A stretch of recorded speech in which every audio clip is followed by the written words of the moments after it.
이 정도의 다크호스를 뽑으라면 손석희 JTBC 총괄사장 정도를 생각해 볼 수 있겠지만, 힘없는 사람을 두려워하고 힘 있는 사람이 두려워하는 뉴스.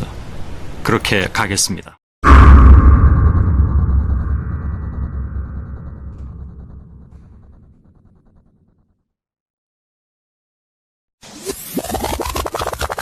이런 테마를 우리가 매매하는 이유가 돈을 벌려고 하는 거지, 누가 대통령이 되는지 맞춰서 인정받으려고 하는 게 아니죠. 2012년 16대 노무현 대통령 때부터인데요.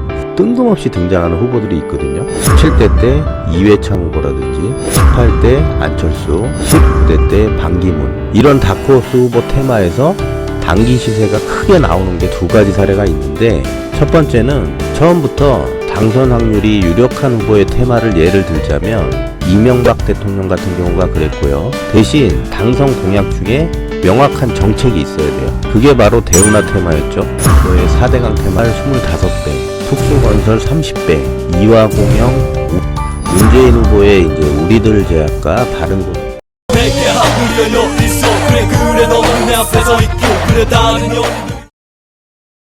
만약에 이건 그냥 제 생각인데요. 이번 그 20대 대선에서 이 정도의 다크호스를 뽑으라면 손석희 JTBC 총괄사장 정도를 생각해 볼 수 있겠지만, 물론 안 나오시겠죠. 다음은 19대인데요. 19대 때는 박근혜 대통령 탄핵으로 당시 압도적이었던 문재인 후보, 그리고 다크호스였던 반기문 전 유엔 총장 정도로 볼 수 있겠는데요. 19대는 이 반기문 총장의 이제 중도 사퇴와 대통령의 탄핵으로 대선일 변경이 좀 있었고요. 괴리가 좀 많아서 여러분이 공부하는데 도움이 안 된다고 제가 판단이 돼서 생략하는 걸로 하고요. 대신에 이 반기문 총장의 보성 파워텍 다크호스였던 만큼 단기 시세가 연출된 것만 보여드리고 넘어가겠습니다. 이건 보성 파워텍인데, 반기문 사무총장님의 그 동생분이 여기 사회이사로 있다 그래서 이제 이게 급등을 했던 거거든요. 근데 이때는 이제 나온다 만다 얘기가 많다가 이쯤에서 이제 출마 선언을 해갖고 이때부터 급등을 한 건데, 이게 이제 15배 정도의 시세가 났고, 유엔 총장이라는 어떤 그 타이틀로 인해서 과거와는 좀 다른 큰 시세가 나온 것 같아요. 이제는 이 20대 대선을 좀 볼 텐데, 참고로 저는 과거와 달리 대선 테마를 매매하지 않았습니다. 왜냐하면 이거 말고도 지금 시장이 엄청 좋고 먹을 게 많기 때문에 굳이 리스크 있는 걸 할 필요가 없어서가 첫 번째고요. 시장에 오래 있고 모찌 금액도 좀 커지면서 근거가 있고 실적이 있는 산업 테마주는 하지만 이런 시간폭탄 같은 정치 테마주를 자주 안 하게 돼요. 네, 물론 이 단타는 치겠지만 억 단위로 단타를 치게 되면 피곤하고 이것저것 뭐 재야 될 게 많기 때문이죠, 이제. 네, 20대에서 지금 1위권에 있는 이재명, 윤석열, 이낙연 이렇게 3강으로 볼 수 있겠는데요. 편의상 각 후보들의 대장주만 보도록 하겠습니다. 앞서서 제가 이제 17대 이후로는 18대부터 과거보다 패턴이 더 일찍 시작되고 더 빨리 끝날 거라고 이제 말씀을 드렸는데, 제가 보기엔 이번 대선은 이제 많이 남아야 한 파동, 즉 그 설거지 파동 정도 남았다고 저는 생각이 들고요.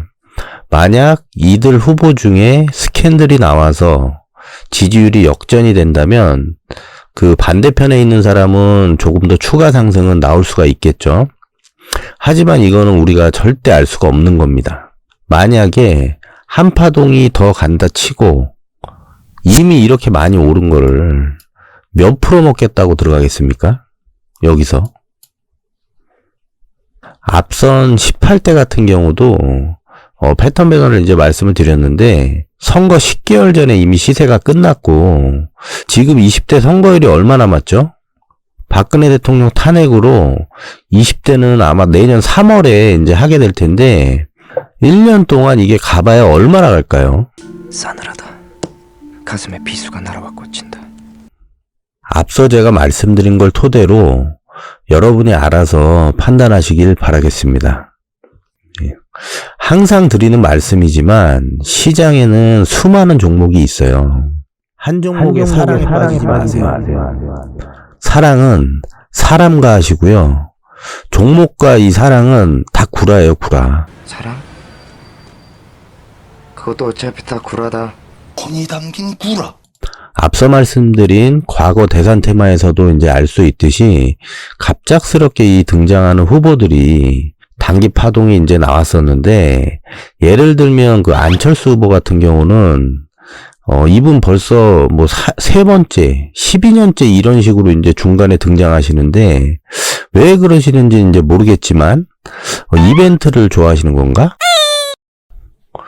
암튼 이번에도 마찬가지로 그런 종목들을 초반에 잡지 못하신다면 절대로 추격하시면은 바로 대기권 매수가 되는 거예요. 이제 이 대선 테마에 대한 저 제갈공명의 이 결론을 말씀드리겠습니다. 지지율이 1위권이더라도 지금은 절대 따라가지 마시라고 말씀을 드리고 싶고요.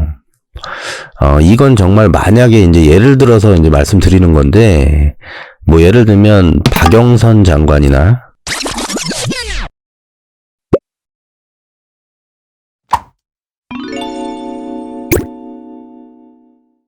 홍준표, 유시민, 뭐 유승민, 뭐 이런 분들 정도가 이제 만약에 출마 발표를 할 수도 있겠지만, 2012년 안철수 대표가 갑자기 다크호스로 나왔던 것처럼 손석희 JTBC 총괄사장 정도의 메가톤급이 아닌 이상 대박은 없다.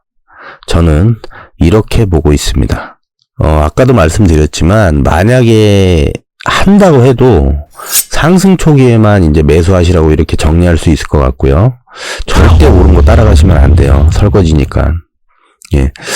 지난 20여 년 동안 이 대선 테마 고점에 매수했다가 다신 볼 수 없는 가격이 물리신 분들, 아직도 이 본전이 안 왔을 테고, 그래서 이 대선 테마는 이제 위험하고 많은 변수가 있는 거고요. 소설 같다는 거예요, 한마디로. 무엇보다도 이제 중요한 건 뭐냐면, 대선 테마라는 명성이 예전의 그 대선 테마가 아니라는 거죠. 예, 2007년에 막 50배 가고 뭐 이런 대선 테마가 지금은 아니에요. 그만큼 파급력이 많이 떨어졌고, 그만큼 이 개인 투자자분들의 어떤 실력이 많이 좋아졌기 때문에 세력의 입장에서도 이 시세를 만들기가 쉽지가 않다.